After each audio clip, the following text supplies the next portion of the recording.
Q Review Print Speaking to the Blind, celebrating 40 years of audio newspaper production. Welcome to this week's edition of the Herald Scotland podcast, recorded at the Bishop Briggs Media Centre by our amazing volunteers. You can get in touch with us via Facebook, Twitter or Instagram using @CuneReview, that is @CuandReview.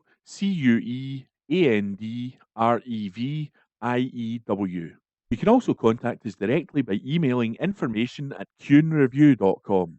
That is information@cuandreview.com, or by calling 0141 772 3976.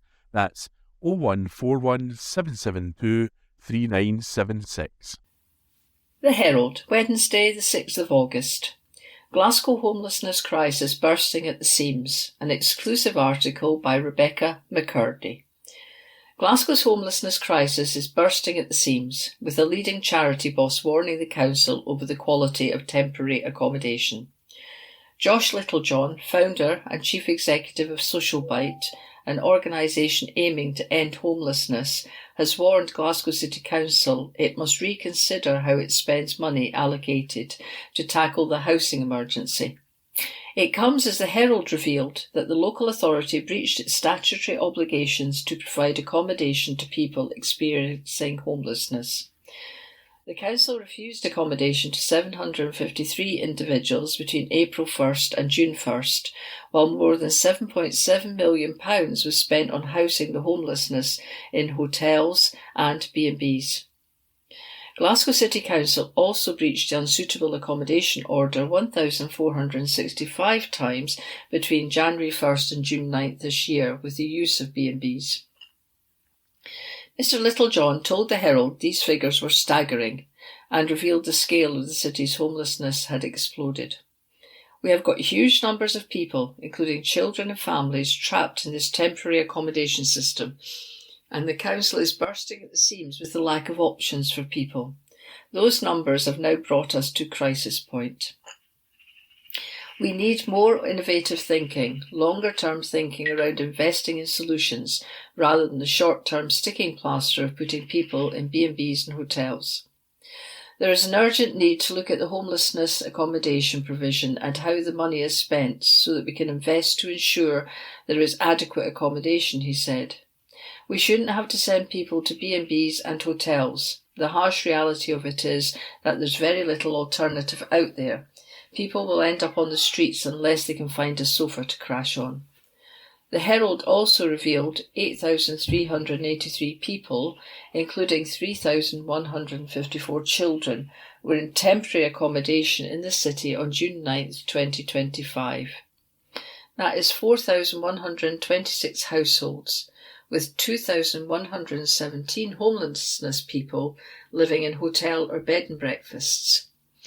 Mr Littlejohn said the council's current strategy was not working, given it did not have enough suitable accommodation, and the rate of building new homes was not enough to help people currently in crisis.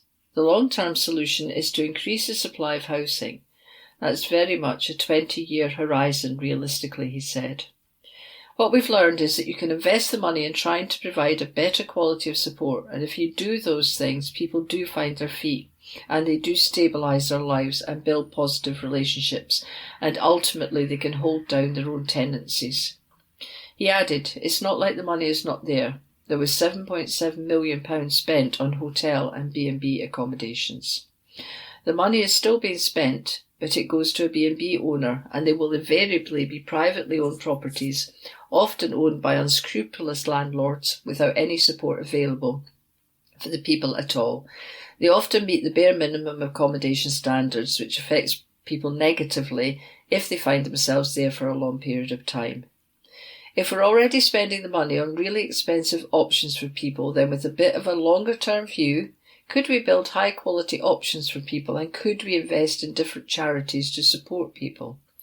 We need to increase the number of high-quality support and accommodation options.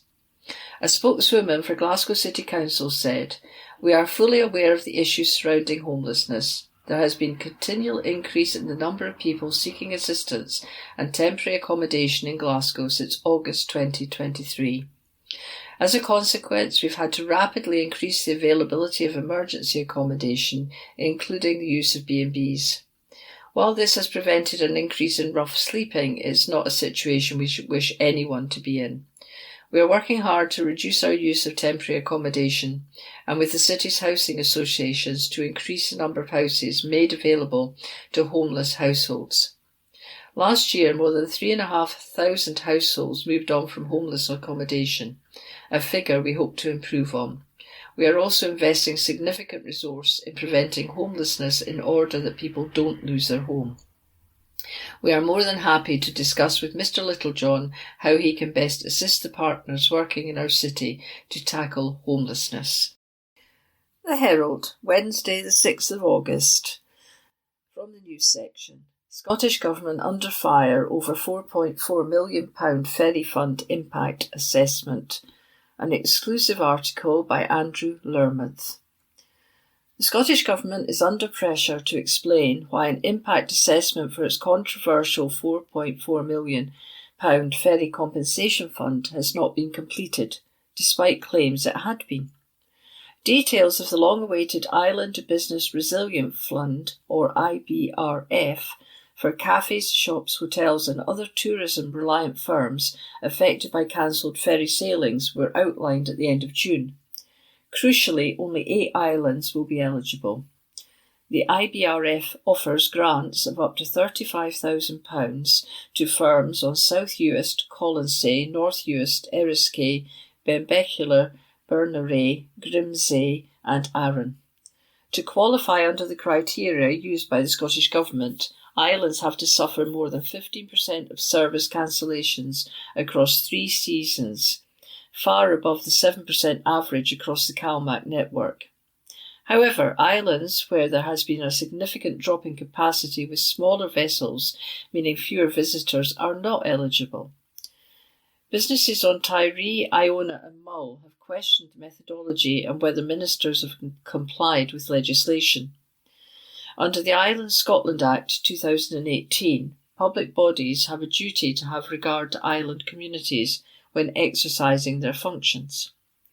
Part 3 of the Act states the government must carry out an Island Communities Impact Assessment, or an ICIA, when a policy is likely to have an effect on an island community, which is significantly different from its effect on other communities, including other island communities.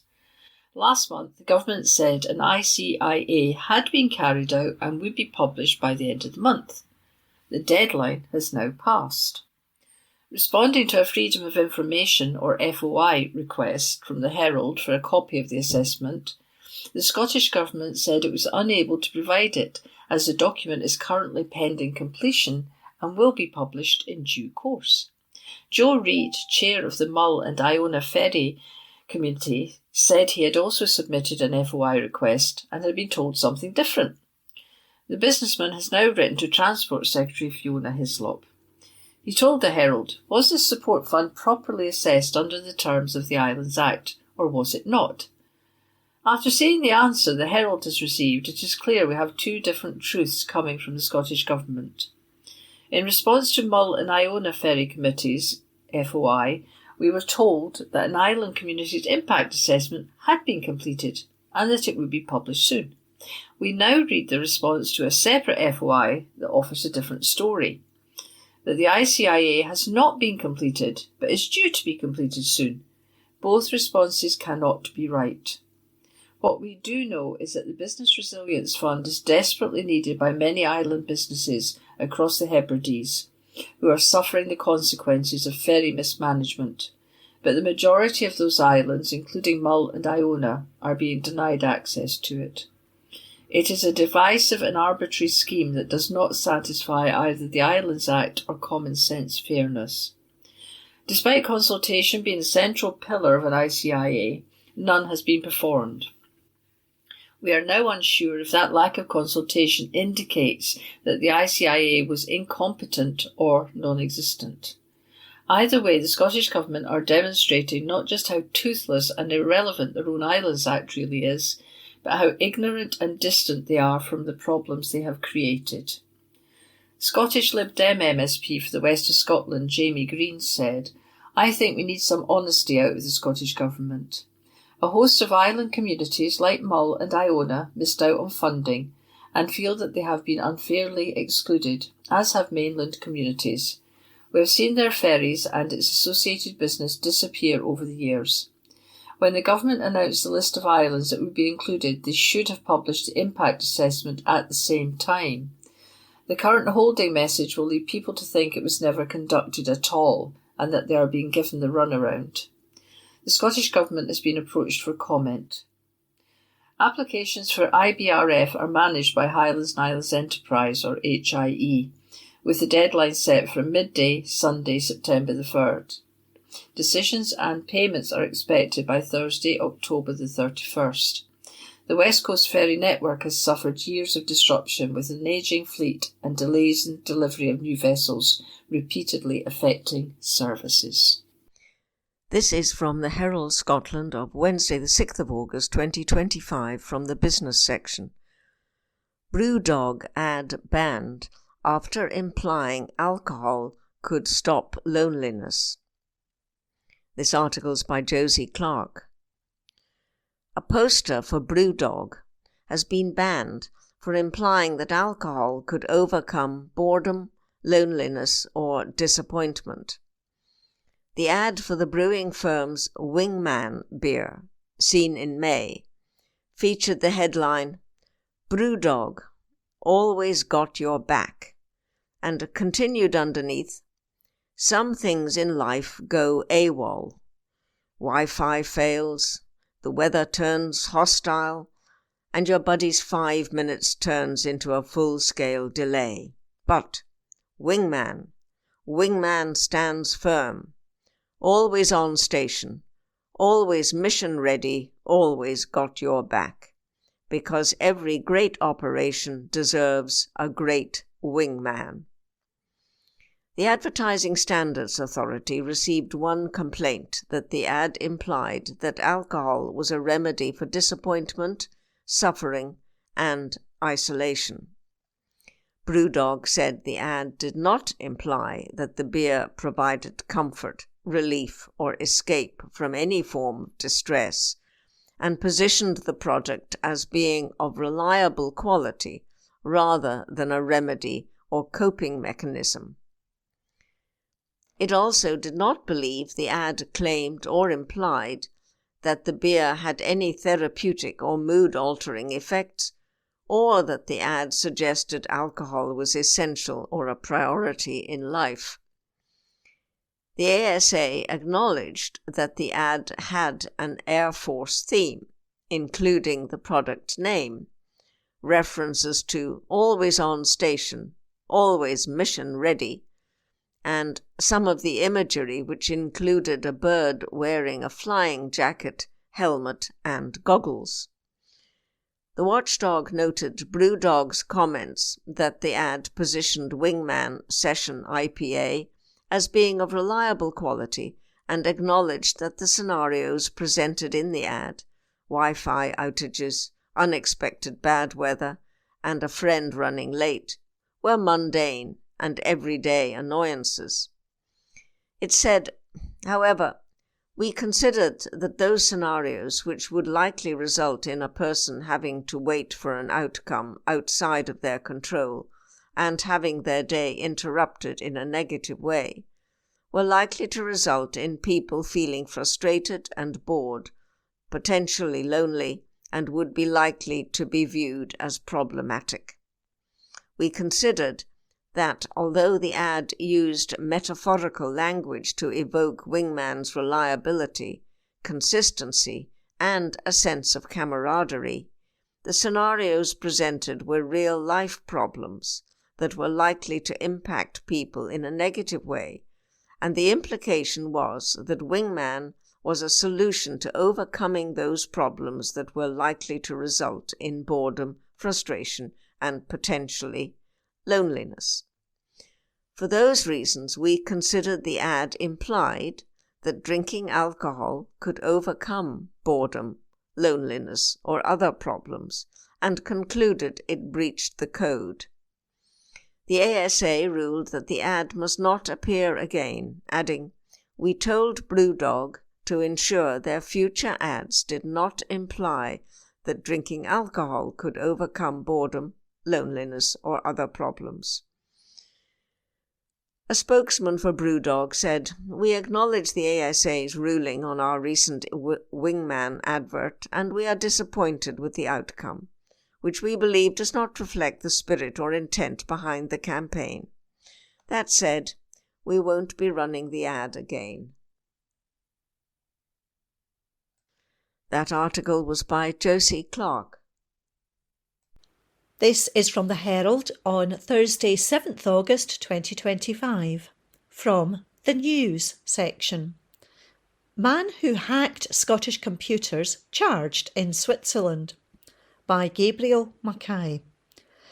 A man who allegedly hacked computers in Scotland and elsewhere to extort various companies has been charged in Switzerland.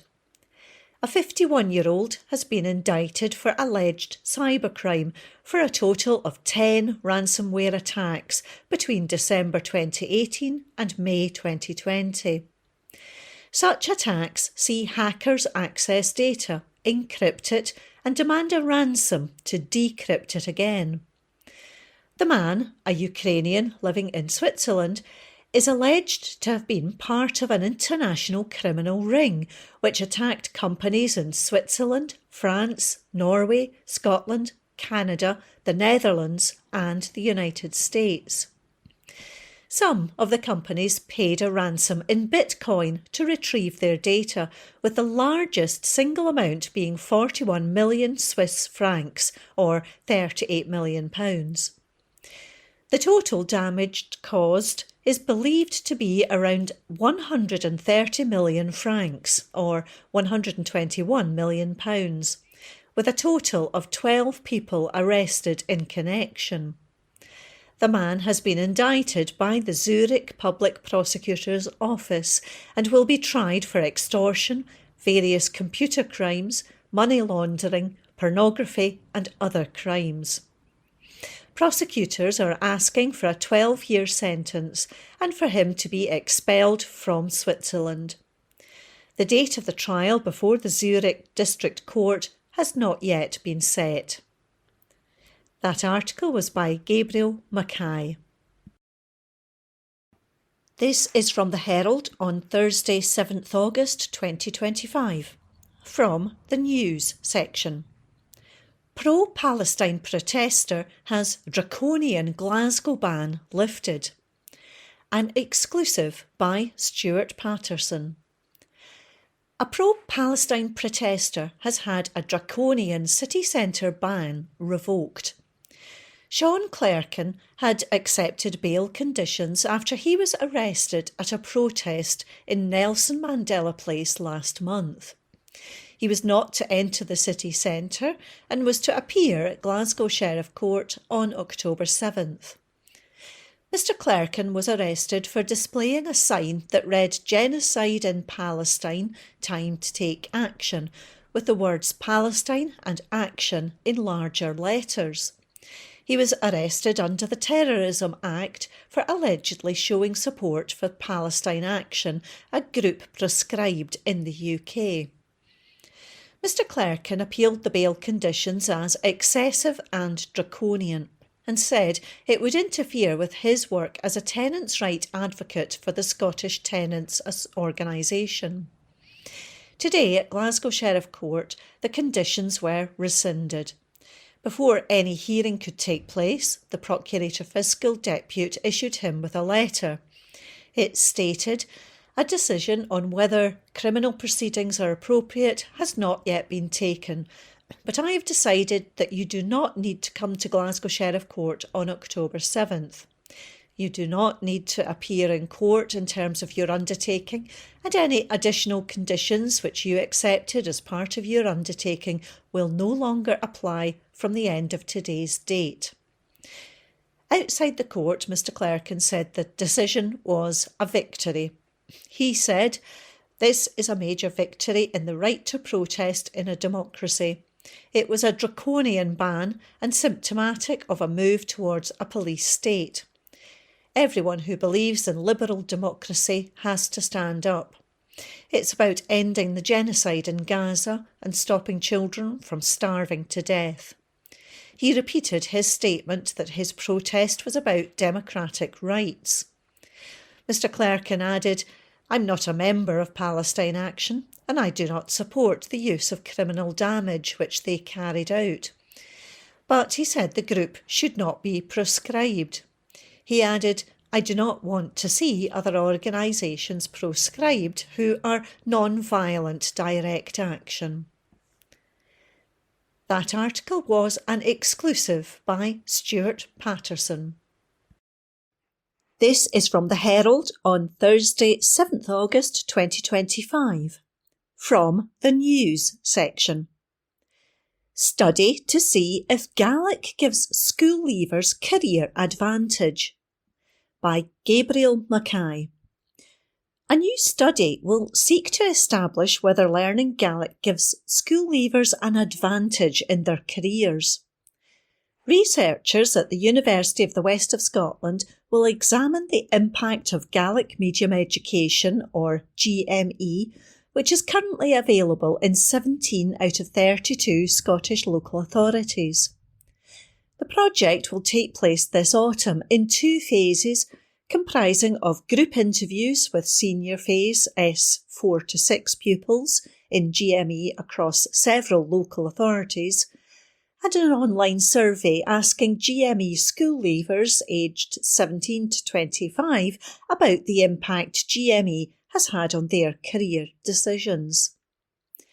In June, the Scottish Parliament passed the Scottish Languages Bill, which gives the Gaelic and Scots language official status in Scotland and includes changes in relation to Gaelic and Scots education. Dr Emma Bolger and Anne Morrison from UWS will be working with teachers and career advisors in GME schools and units to gather information from pupils on how they feel Gaelic will benefit them as they move into the world of work. Dr Bolger said, "We're really excited to start work on this project. The recent Scottish Languages Bill and the discussions it provoked around Gaelic and Scots languages mean this research is more relevant than ever." The study is funded by the Carnegie Trust for the Universities of Scotland via a research incentive grant. That article was by Gabriel Mackay.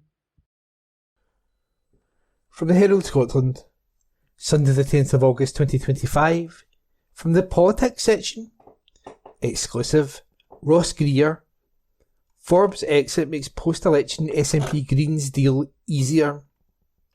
An exclusive by political correspondent Kathleen Nutt. Kate Forbes' exit from Holyrood makes a new post-election Bute House agreement, BHA, between the SNP and the Scottish Greens easier, according to Ross Greer.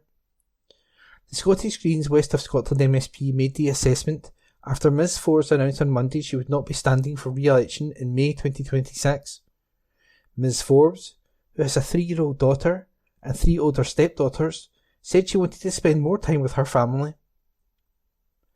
Mr Greer is currently standing in the Scottish Greens leadership contest following the decision by current co-leader Patrick Harvey to step down from the role. At his campaign launch in Edinburgh last month, he made clear he would like to see his party return to power with the SNP after the next Scottish Parliament elections and less keen on striking a deal with Labour. However, some in his party would be reluctant to go into government with the SNP, with Ms Forbes as Deputy First Minister, regarding both her economic outlook and her socially conservative views, including against equal marriage as major barriers to a New Deal. The Herald on Sunday asks Mr Greer now that Ms Forbes would be leaving the Holyrood. Would a new BHA be easier to achieve? It's no secret that Kate Forbes believes in things that are fundamentally at odds with what the Scottish Greens believe in on LGBT rights, for instance marriage or trans rights, but also in economics as well, he said. Kate's economics are clearly to the right of where the SNP has been in the last decade, and well to the right of the Scottish Greens. On a personal level, it is difficult for me as a queer man to be sitting across from someone I know doesn't believe I should have the same rights under the law that she does. But Kate is stepping down for the reasons why she is stepping down. I have a huge amount of sympathy for. The Parliament and our political culture have not done nearly enough for people to get into it and stay elected to office and have a family. He added, as far as the Scottish Greens are concerned, I think we have a moral obligation to seize the opportunity to deliver the kind of fairer and greener Scotland we believe in. We will not lift children out of poverty. We will not save a single species by remaining in opposition for the rest of our lives. When we were in government, we delivered transformational policies. We shouldn't be afraid of being in a position of power and influence. He was pressed if Ms Forbes leaving Holyrood at next May's election made it easier for the SNP and Greens to strike a post-election governing deal. The short answer is yes, he said, but I am not saying deal between the SNP and Greens is likely. There is an election to happen. It is for the public to decide what the balance of the parties is in the Parliament. There is only going to be a Green SNP deal if there is a Green SNP majority. But there is no doubt Kate's position on equality issues particularly, and her position on economics, would have been a huge barrier to significant cooperation between the two parties. He said it was too early to say what his party's prospective negotiations positions or red lines could be. However, he pointed to a ban on conversion practices and fossil fuel heating systems in homes as possible issues. Both were sidelined by the Scottish Government following the collapse of the BHA, with ministers in Edinburgh opting to see what progress the UK Government would do on the former. The SNP dropping its commitment to ban so-called conversion therapy was absolutely gutting, he said. This is a form of torture against the LGBT community. Personally, I would want a conversion therapy ban to be part of any future government programme the Greens were involved with. But setting red lines is for our membership as a whole. We are a genuinely democratic party. Mr Greer, who helped to negotiate the BHA with Nicola Sturgeon's government in 2021, pointed to recent political polling suggesting his party could get 15 or 16 MSPs, putting it in a strong position to re-enter government with the SNP, which polling suggests looks like to be returned as the largest party, but with fewer MSPs. He said there was an opportunity for the Greens to build support among progressive voters, as he accused Labour of moving more to the right since coming to government by defeating the Conservatives at last year's general election, and the SNP moving to the centre ground. There is a huge gap opening up in Scottish politics. Labour have moved to the right. We have a UK Labour government which looks and feels a lot like the government it replaced, while the SNP have moved to the centre, he said. They have dropped a lot of progressive policies which we were pursuing jointly when we were in government. That leaves the Scottish Greens as the only party unequivocally on the progressive left. Announcing her intention to stand down as an MSP next May, the DFM said, I have grown up in the public eye, getting married, having a baby and raising a young family.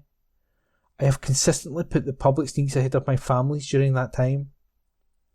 I am grateful to them for accommodating the heavy demands of being a political figure.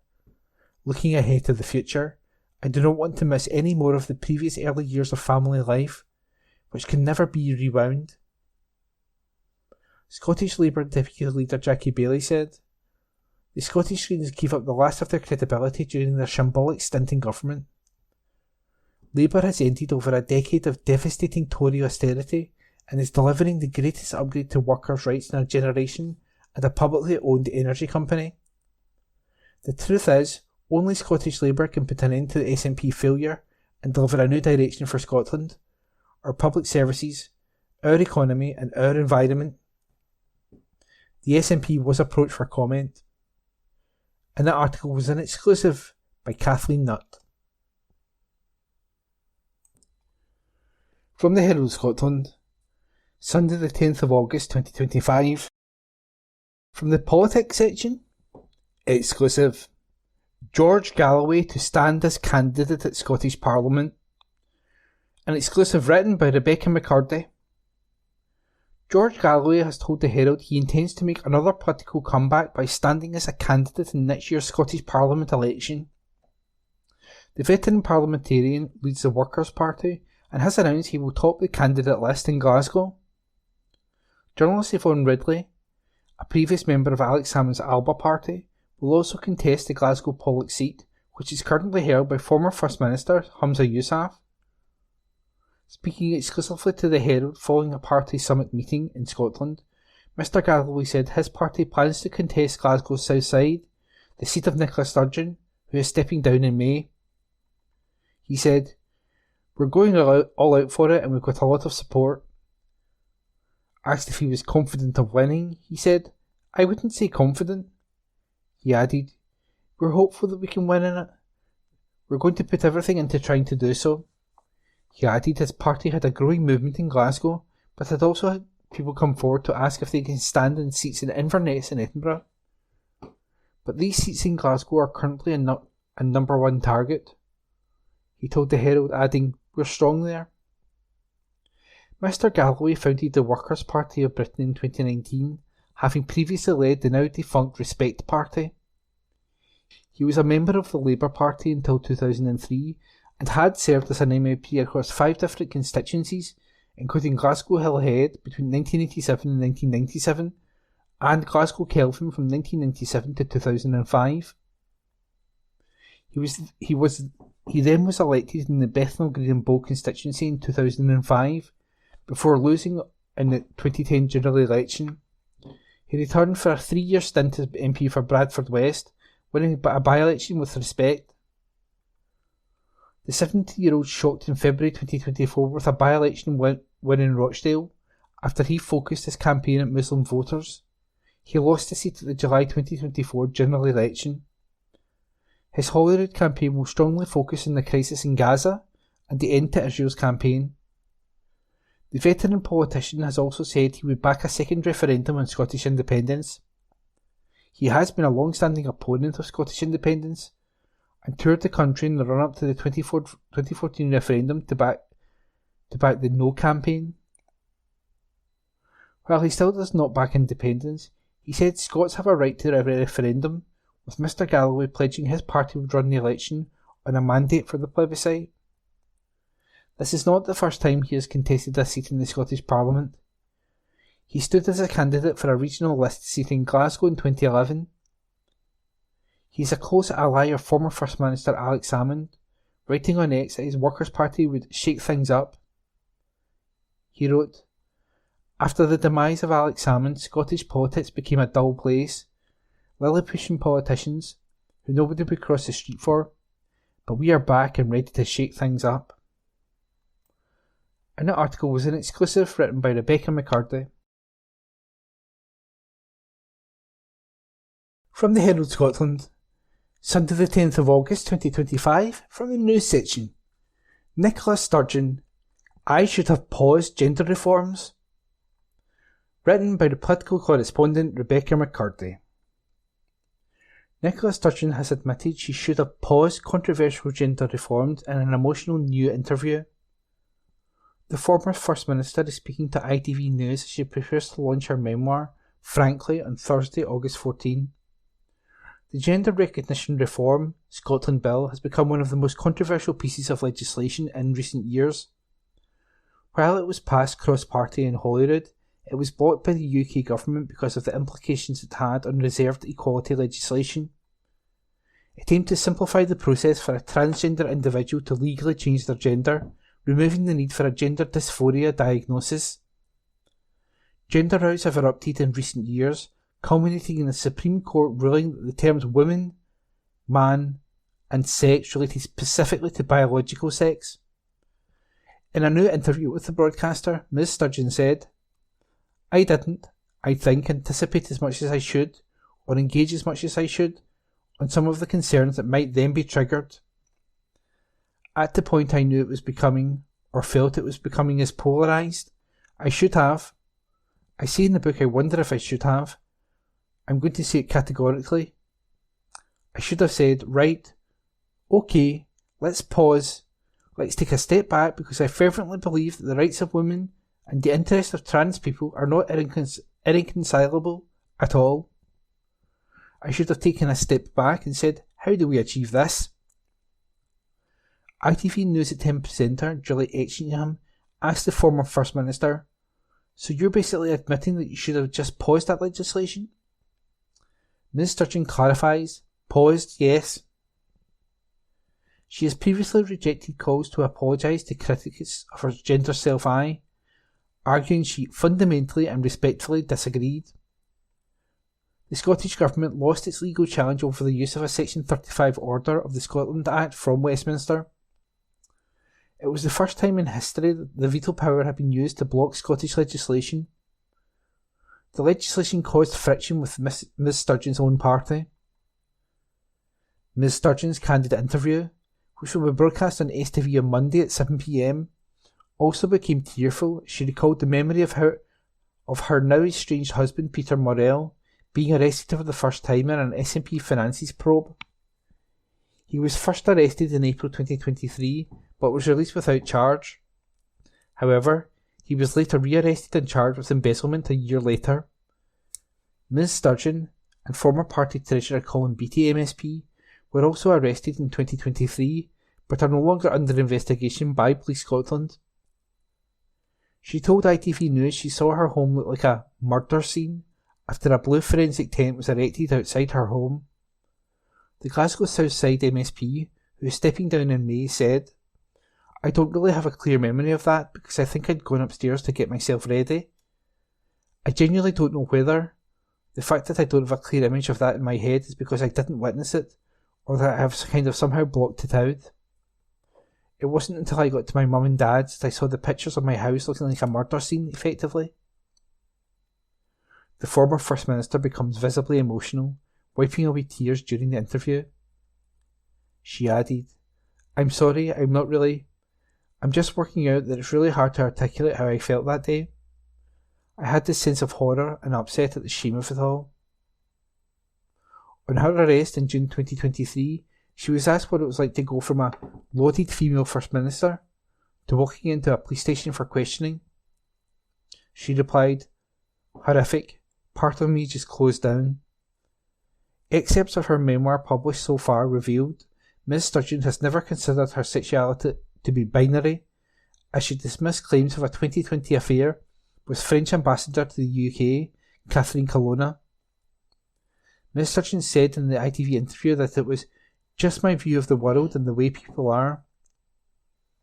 If you're about to ask me if I'm making some big revelation, no. Am I putting labels on myself? No. That's how I see the world. Asked whether she could be in a relationship with a woman in the future, she said, I'm just out of a marriage, so I'm not rushing into a relationship with anyone anytime soon. I'm enjoying being my own person for a while. She added, I'm not contemplating sort of anything of that nature. I'm just enjoying life. That article was written by Rebecca McCurdy and read by Ian McKenna. From the Herald Scotland, Sunday the 10th of August 2025, from the news section. Exclusive. Police Scotland monitoring of Palestine protests revealed.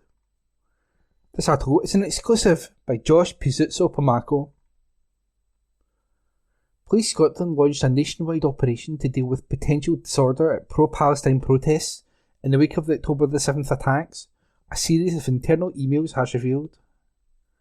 A Freedom of Information (FOI) request from the Herald has revealed the force's strategy in the early days of the conflict.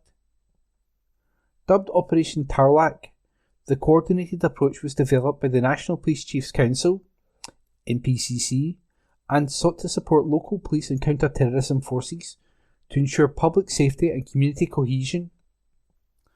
A briefing document viewed by the Herald outlines Police Scotland's response to mass protests in Glasgow, Edinburgh, Dundee and Aberdeen on Saturday, October the 14th, 1 week after the conflict erupted.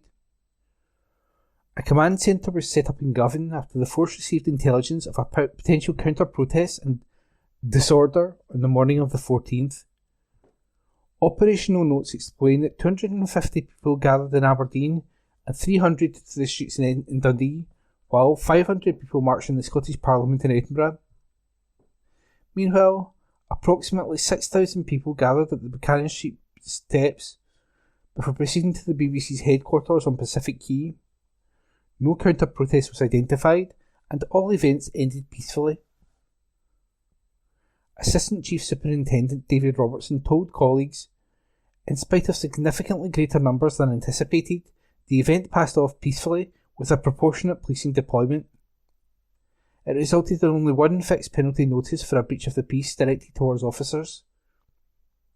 In total, police attended nearly 500 planned pro-Palestine protests across Scotland between October 2023 and May 2025, as well as an unspecified number of spontaneous demonstrations.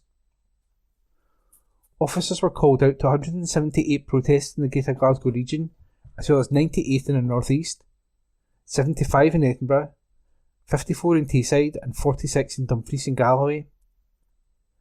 Operation Tarlac was launched amid nationwide concern over ethnic tensions in the wake of the Hamas attacks. A letter to MPCC members, sent on October the 8th, reads, "What we have learnt from our monitoring of UK communities during times of previous conflict, notably in 2014 and 2021, is that there is likely to be an adverse reaction here in the UK, as well as a potential for individuals and extremist groups around the world to use the conflict to justify their own violence. It is vital that we play an active and informed role to reassure affected communities and by responding robustly to any incidents that seek to increase tensions rather than to share empathy. I would urge all forces to reach out locally to affected communities and maintain effective communications to reassure them that we will not tolerate illegal activity, regardless of how distressing the international violence is to our communities." Police Scotland has been criticised by pro-Palestine activists in recent months. In March, campaigners called for a review of the force's conduct at protests. At the time, Scottish Friends of Palestine said, "There are currently about 40 Palestinian supporters facing court cases. It is worth noting that over the past 16 months, hardly any arrests have resulted in convictions by the Scottish courts. This is a huge waste of public resources that could easily be avoided if Police Scotland got their act together and provided their officers and commanders with adequate training about the public's right to protest and the limitations of officers' powers when dealing with political protests."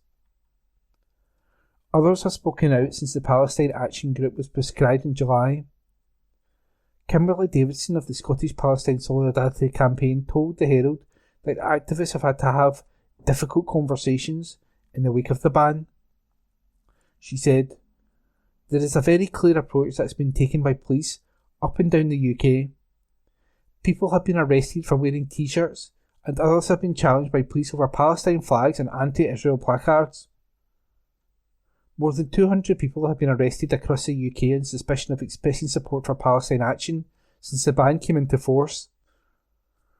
A Police Scotland spokesperson told the Herald, "We have a legal duty to protect the rights of people who wish to peacefully protest, and we'll engage with protest groups. Campaigning and demonstration is a legitimate, necessary and vital part of life. However, abusive, threatening behaviour or activity intended to disrupt an event that poses a risk to safety is not legitimate protest. Every situation is unique, and we will respond proportionally." That article was an exclusive by Josh Pinuzzo-Pomako, and it was read by me, Ian McKenna. From the Herald, Monday the 11th of August 2025. Sports section. Celtic board only have themselves to blame if Rodgers walks away again. By Stephen McGowan, sports writer at large. After Celtic's opening day win over St Mirren, Fergus McCann let the train take the strain. Resisting the comforts of a blacked-out Mercedes, the club's former MD preferred to mingle with fans on the 519 to Glasgow Central. Wee Fergus always kept a careful eye on the pennies, so careful that he wouldn't have dared to share a carriage with the fans in the days when he actually ran the club. The bonnet hauled Celtic back from the abyss when the family dynasties who ran the club for a century ran out of money in 1994. Gratitude wore thin when he fell out with Tommy Burns and Wim Jansen, and he earned a reputation for being parsimonious and difficult to deal with. David Murray did him a favour the day he sold Rangers to Craig White. From that day on, McCann was free to use his senior rail card on any train he liked. His legacy as the man who saved Celtic was secure. Dermot Desmond doesn't seem the type to join fans on Platform 1 of Dalmarnock Station for a post-match chinwide. The Irish billionaire replaced McCann as controlling shareholder in 1999, and time will dictate how his legacy plays out. Celtic have enjoyed more boardroom stability than Rangers over the last 3 decades, and more trophies. Judging by the Ibrox side's stuttering start to the league season, there's a few more to come, and someday in the future, Desmond might be given credit for overseeing a period of dominance Brendan Rodgers describes as a golden era. In the here and now, people are more concerned about what the manager has to say about a transfer strategy doing him no favours. After a comfortable win over Aberdeen, Celtic's directors might be asking themselves, what's all the fuss is about? All that pressure, all that grief over transfers comes as their biggest rivals spill points against Motherwell and Dundee. Come August the 31st, the lead over Rangers could be 10 points if the Ibrox side pursue the option to cancel their game against St Mirren ahead of a Champions League playoff and lose the first Old Firm game of the season at Ibrox. Good luck persuading the Parkhead board to start chucking their money around then. Rodgers wants to see more ambition than that. The last 4 windows have ended in some expression of mild public dissatisfaction from the manager, and you can put the kettle on for 5 in a row if the aspirations for this window span no further than taking part in the Champions League and being slightly better than Rangers. Despite signing 7 players, only 2 of Celtic's new boys are first-team starters, and when Kieran Tierney and Benjamin Nyren combined for the first goal at Pittodrie, it illustrated the point that in football, you get what you pay for.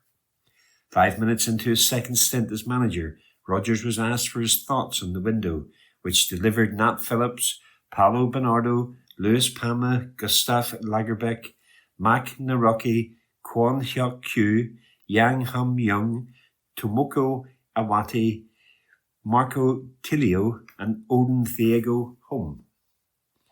I think you ask any manager, and they'll always be wanting more, he said, diplomatically. 2 years later, Yang and Bernardo are the only 2 left in the same postcode as the first team.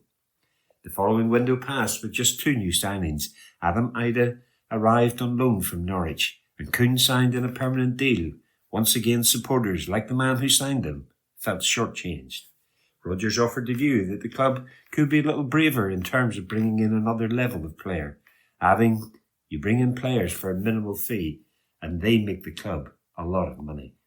Persuading them to reinvest is the hard part. Last summer, procrastination over signing players provoked some exasperation from the manager heading into the final days of the window. We shouldn't have been getting into this last week in the position we're in, said Rodgers, in the midst of a late scramble to sign Ida, Arne Engels and Austin Trusty for a total of 25 million. That's a reality. Engels and Trusty arrived for overinflated fees on August the 30th, taking hammer and chisel to the boardroom view that the best deals are done in the final days of the window. At the beginning of this year, Celtic sold top striker Kyogo Furuhashi and failed to replace him. Rodgers acknowledged that the window wasn't ideal, adding, we have to as a club now go away and look at that, like we do at every window.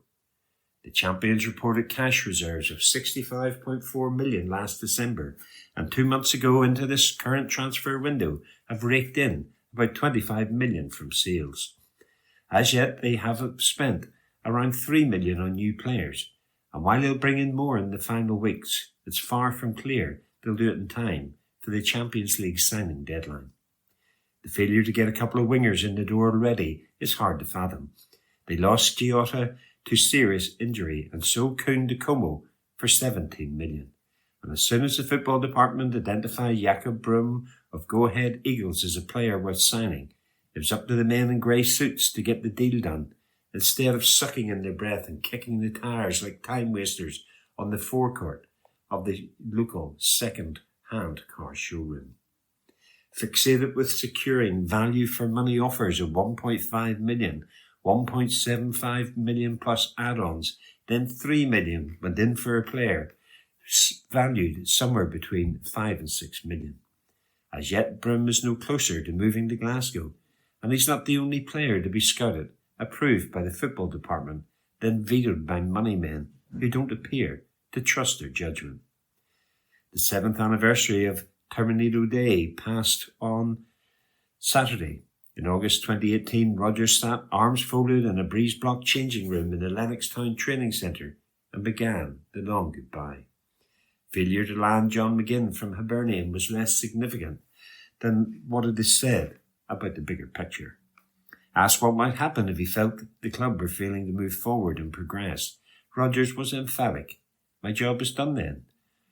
Terminado, gone. A niggardly reticence to get deals over the line nudged Rodgers towards the exit once before. It's not difficult to see that happening again. Asked if he planned to extend his contract beyond next summer, he said that he would only do so if the club continued to move forward and show some ambition. The clock is ticking. Celtic will spend money between now and the end of the window, probably on 4 new players. As things stand, however, they're giving the impression that they're hardly busting a gut to keep their manager. If that's the case, then fans can hardly blame Rodgers for bailing out again. He deserves better. That article was by Stephen McGowan. From the Herald, Monday the 11th of August 2025. Sports section. Police launch probe after Hearts player assaulted during match. By Mark McDougall, reporter. Police are searching for a football fan who threw a lighter at a Heart of Midlothian player during a match in Dundee on Sunday. The unnamed player was struck by a lighter during the second half of Sunday's 3-2 victory for Hearts over Dundee United. The player was not injured, but police are investigating the issue and are appealing for witnesses to the assault. The incident happened around 4:40 p.m. and the lighter came from the George Fox stand, which houses home supporters at Tannadice Stadium. Constable Matthew Both said, "This was an unacceptable and reckless act that could have resulted in injury. Our inquiries are ongoing to this incident, and I'm asking anyone who was at the game or saw what happened to get in touch with us. Anyone with information is asked to contact the police on 101. That article was by Mark McDougall. From the Herald, Saturday, 9th of August 2025. Sports section. Martin addresses Doyle Rangers criticism after sub booed. By David Irvine, Head of Sports Audience, Scotland. Russell Martin has defended Kieran Doyle after boos inside Ibrox when the player was subbed against Dundee. The Ibrox boss has admitted he was surprised by the negative reaction to Doyle's introduction to the Scottish Premiership contest. Doyle and Nico Raskin were brought in place of Mohamed Diamonde and Lyle Cameron, with Rangers trailing by 1 goal in the early stages of the second half. It's unclear whether the reaction from those inside Ibrox was over Doyle coming onto the park or the decision to withdraw Lyle Cameron. Quizzed in the response to Doyle being subbed on, Martin moved to defend the midfielder as he insisted he's been playing out of position and has the quality to contribute this season. That surprised me, said Martin of the response. I'm not in any social media or anything like that, so I don't really know what the narrative is around Kieran. So I don't think it helps him. I don't think it helps the rest of the guys, so that's how I feel about it, really. I'm disappointed for Kieran because what we've seen on the training ground, and when I speak to everyone there, he's really valued as a person and a character, and he's played out of position for us for 3 games. And today, he actually played a bit more in his position and played forward. I thought he was good with the ball. He ran really hard for the team. He's a really good footballer. So I don't know what's gone on before. So we're just judging everyone off a clean slate. It's really difficult for supporters to do that, which I understand, but we bought him because at that point we think he can help the team. And by the way, he tries really hard, really every day, trains like an absolute beast, which I don't think some people have come to this club have done and been bought for a lot of money. And I don't think they've done that. So I don't think when I look at it, if I was a football fan, what do I want from a player that comes on when they train every day as someone who actually really helps his teammates and runs for them? And as I said, he's done a good job for us. So it's probably unfair on him. If he's being judged from this season, playing him right wing, he's not that. But he did a good job for us because we trust him and do a certain level of intelligence out of possession, and he'll want to help his team. But today with 11 men, if he came on in his position, he didn't spend very long there because we went down to 10. But he took the ball especially with that reaction. That takes some character and personality, what we were just talking about there. And when he plays his action position in this style of football, he can look really good. So all I would ask for is, after the game, you can express whatever you want. You're the supporters, you're the most important people. And I hope Kieran gets a chance to show what he can do. Because as I said, from what I've seen in training, he can help the team. That article was by David Irvine. From Herald, Scotland, 7th of August 2025, from the STEM section of the business section. Colleges need urgent reform to escape survival mode. Article by Professor Joe Little. Scotland's colleges are at a critical juncture. Over the past few months, I've worked closely with Colleges Scotland, which represents all 24 colleges, to explore how this vital sector can meet the challenges ahead. I'm a futurist, and my report, published today, draws on global trends and signals to assess the urgent changes required in vocational and technical education in Scotland. In short, Scotland's current model of skills, vocational and technical education delivery requires urgent reform in light of global changes. This isn't a radical view. James Wither's 2023 review of skills provision, along with insights from students, employers and politicians, all point to the same conclusion. The scale of change we face globally is immense. From artificial intelligence and climate disruption to demographic shifts and youth mental health pressures, the world of work is also transforming fast. There's a skills shortage for people in middle to later life, coupled with the rapid pace of change that jobs and roles are going through. Nearly half of current jobs could vanish or evolve in the next decade. I previously co-authored the Entrepreneurial Campus Blueprint for the Scottish Government. As with that research, for colleges I was keen to look at not what current best practice in Scotland or the UK is, but what is considered world-class technical vocational education and training delivery, as I believe that provides a more valuable benchmark. But what does world-class look like? It starts with colleges being at the heart of government priorities which are set in consultation with employers to help connect what the economy needs to the education and training on offer. Countries that are doing well at providing great vocational training are often funding their colleges from their economy portfolio or equivalent departments. This instantly clarifies that colleges provide skilled workers who add to economic growth and enhance national prosperity. World class is also about esteem. At the top of the league, colleges are recognised and valued politically and socially by the media and by parliamentarians as part and parcel of critical infrastructure which supports economic growth. There is alignment with economic policy and recognition of the social role that colleges play in their communities. Around the world, vocational systems are modernising at pace. Colleges are pivoting to blended, immersive, employer-led models. Online learning, AI and credentials aligned to business needs are now standard. High-performing colleges in other countries partner closely with industry and have centralised core digital and innovation functions. Colleges are marketing their courses internationally to bring in additional income and gain financial sustainability, and again listening closely to what employers and students want. World class also means that in the classroom, hands-on learning is balanced with digital access, with great online blended learning offers suited to both the learner and the employer.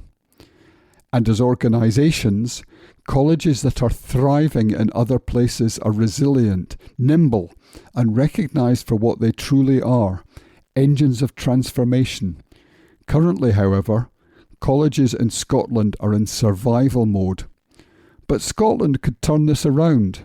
To do this, colleges need greater and more stable investment and stronger political recognition for the work they do, for individuals, families, employers and communities. The economic and social impact of colleges should also be much more highly recognised. The themes I've reported on are already happening. The future is now.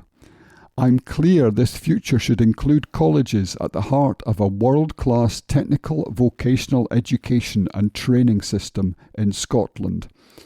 And that article was written by Professor Joe Little, who is a digital entrepreneur in residence at the University of Stirling. From Herald, Scotland, 7th of August 2025. From the STEM section of the business section. Glasgow's cardio precision in world first robotic heart surgery. Article by Christy Dorsey. Technology developed within the NHS in Glasgow has been used to carry out the first ever robot-assisted heart valve replacements in clinical patients. Following proof of concept procedures on human cadavers last year, the Core Vista robot enabling platform has been successfully used in a small series of operations known as robot-assisted transcervical AVR procedures in live patients at the Cleveland Clinic in the US. Carried out by Dr. Marian Koprivanak and his team, the transcervical approach is intended to minimise risks associated with conventional open heart surgery, with patients experiencing less pain and a faster recovery.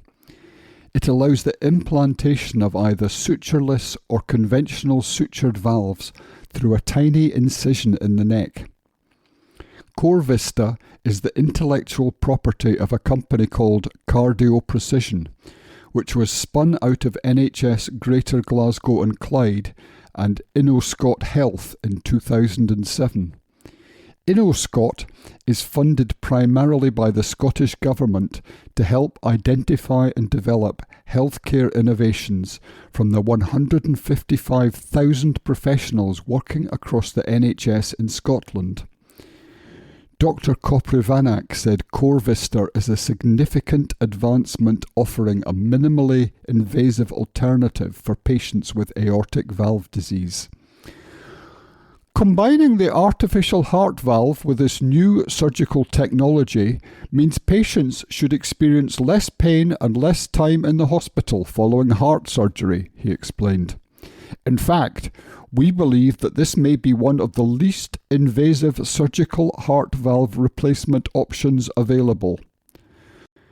Cardio Precision is headed up by Chief Executive Ying Sutherland and is backed by a number of investors including InnoScot, London and Scottish Investment Partners, the Discovery Investment Fund and Scottish Enterprise. We are delighted to introduce this groundbreaking procedure to the medical community, Ms. Sutherland said. Our unwavering commitment to advancing cardiovascular care has driven us to develop this innovative product, which we believe could revolutionise the approach to cardiac surgery.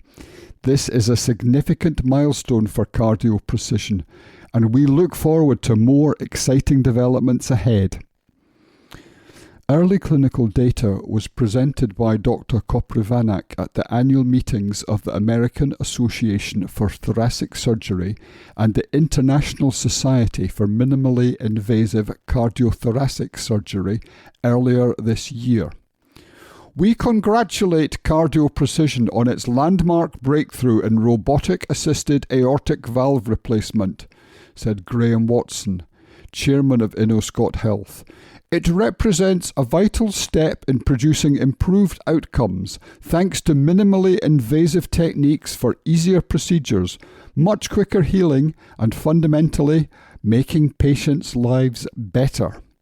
We are proud to be continuing to support these world-leading capabilities and to retain a presence on its board at such an important time in its success.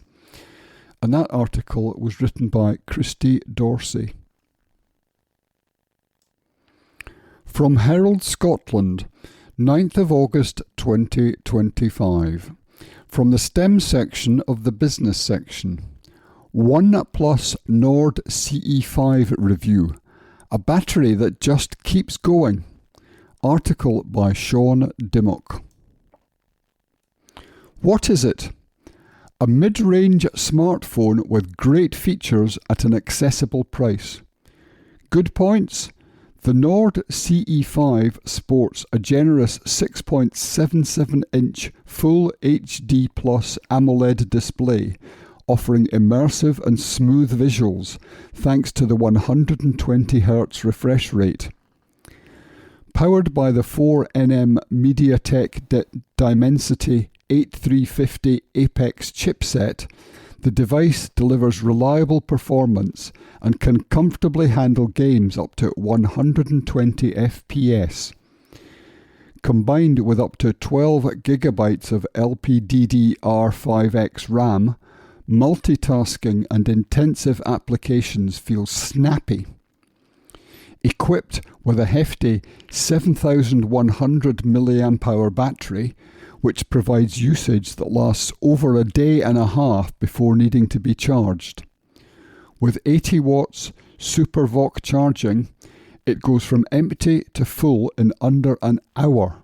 A quick 10-minute charge is enough for around 6 hours of streaming media playback.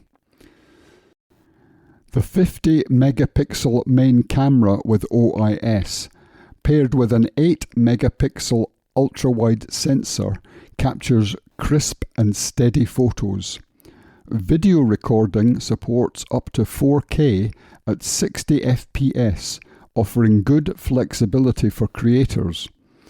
The 16-megapixel front camera delivers decent selfies in most lighting. Running on Oxygen OS 15 with Android 15, the phone includes clever AI tools like AI Writer and Unblur. Open Canvas multitasking supports drag and drop between apps and split screen use. A 6-year software support promise ensures longevity. Bad points. The phone uses a polycarbonate frame and composite back, which feels less premium compared to glass or metal builds. Best for power users who value battery life, smooth performance, and don't want to spend over the odds for the latest Samsung or iPhone. Avoid if you want a premium glass build, wireless charging, or official waterproofing, as this device cuts corners in those areas to stay affordable. Score 8 out of 10. OnePlus Nord CE5, £299 from oneplus.com/UK. And that article was written by Sean Dimmock. From Herald, Scotland, 11th of August 2025. From the Arts and Ents section. Nicola Sturgeon memoir on sale 3 days before embargo. Article by Gabriel Mackay. Copies of Nicola Sturgeon's memoir have gone on sale 3 days before its scheduled release date. The former First Minister was due to release her book, Frankly, on August the 14th, with extracts serialised in the Times and Sunday Times this weekend. Ms Sturgeon will also be interviewed on STV at 7 p.m. on Monday evening, ahead of the book's release. However, the book is already on sale in more than one branch of Waterstones, including in Sauchiehall Street, Glasgow, and in Newton Mearns. The Herald understands that publisher Macmillan has not brought forward the release date. A spokesman for Waterstones said, "The publication date does not necessarily equal an on-sale date unless the publisher puts an embargo in place. In the case of Nicola Sturgeon's memoir, no sales embargo has been arranged, which means the book can go on sale as soon as it arrives in shops." While it is understood that some shops did remove the book from display, Waterstones said, "Our shops have been notified that there is no embargo and that the book can remain on sale." In extracts of the book serialised so far, Ms Sturgeon said Alex Salmond effectively admitted he was guilty of one of the complaints about his behaviour towards women, which led to his split from the SNP. She also talks about a rumour that swept social media in 2020, which claimed she was having a single-sex affair with the French ambassador to the UK, Catherine Colonna. She said that the story, which was fake, was fuelled by blatant homophobia, and that she and Ms Colonna had laughed about it during a meeting of EU ambassadors in the Scottish Government's London office, even going as far as being photographed together to troll the trolls. However, Ms Sturgeon admitted the gossip had got under her skin, but only because it was fake. Being labelled a lesbian was water off a duck's back. The book is expected to further discuss her relationship with Mr Salmond, her recollections of the 2014 independence referendum and its aftermath, and dealing with Brexit and COVID. In an interview with ITV, the former First Minister accused Mr Salmond of not having read Scotland's Future, the white paper on independence. She said, "He really didn't engage in the work of the drafting or the compilation of the white paper at all. He was the leader, he was the First Minister, and he hadn't read it. He hadn't read it. He'd maybe read bits. I don't even know if he'd read bits of it. I knew I was going to have to sit him down and say, look, you're going to have to read this, and you're going to have to tell me now if there are bits you want to change, because it has to be signed off. He told me he was going on a trade mission to China. I don't think I'd ever felt as much cold fury at him as I did in that moment. It just seemed to me like an abdication of responsibility." Former Salmond aide Chris McElhenney denied the characterisation. He said, "Nicola Sturgeon's memoirs are fast becoming an applicant best work of fiction at one of the amateur book festivals she spent much of her time as First Minister attending, instead of getting on with the day job. We must have all lived through a different referendum campaign than she did. Her continued unfounded allegations against Alex are an attempt to deflect from the imposter syndrome she's always stated she's had, because in the cold light of day, Alex took us closer to independence than we've ever been, whereas Nicola destroyed the independence movement and has few achievements to look back on in contrast to Salmond. I don't think there's a single version of Scotland's Future in the country that hasn't been autographed by Alex Salmond. The suggestion that he wasn't aware of the detail is laughable. He had spent several years guiding SNP policy to form the basis of a credible case for independence on the back of having run the most competent government in the history of Scotland. Nicola's upset that Alex went on a trade mission and left her to complete a task which she was responsible for, sums up her lack of personal political accountability. Alex was accompanied by delegates from 30 companies on his trip to China. He signed multi-million-pound deals when he was there, secured a partnership agreement with Hong Kong universities and the Chinese government, Nicola never understood that part of wanting to become an independent country is taking independent acts, and in the run-up to the independence referendum, Alex Salmond's positioning as Scotland as an independent state in waiting that made its own deals with other countries was a vital part of building confidence in the case for a yes vote. Waterstones and Nicola Sturgeon's office have been contacted for comment. And that article was written by Gabriel Mackay. This is from the Herald Scotland of Tuesday the 12th of August 2025 from the business section. Scottish economy second top on one measure, second last on another. This article is by Ian McConnell. Scotland's private sector economy slipped back into reverse in July, but was relatively resilient on the employment front in a UK context, a key survey shows. Royal Bank of Scotland's latest growth tracker report, published today, shows a fall in the overall output of private sector services and manufacturing after 2 consecutive months of growth. The bank's headline growth tracker, a seasonally adjusted index that measures the month-on-month change in the combined output of the manufacturing and services sectors, fell to 48.7 in July from 50.9 in June on a seasonally adjusted basis.